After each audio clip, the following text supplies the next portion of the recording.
Installing a rear OCP interposer card or management NIC.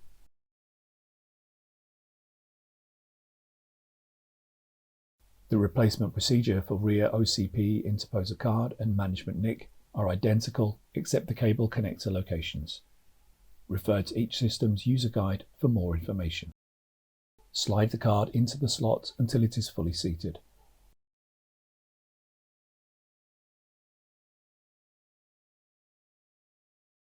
Fasten the screw to secure the card.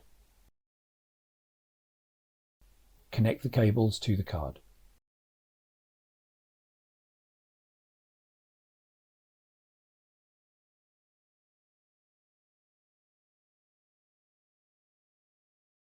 Install the riser 1 assembly. Install the top cover.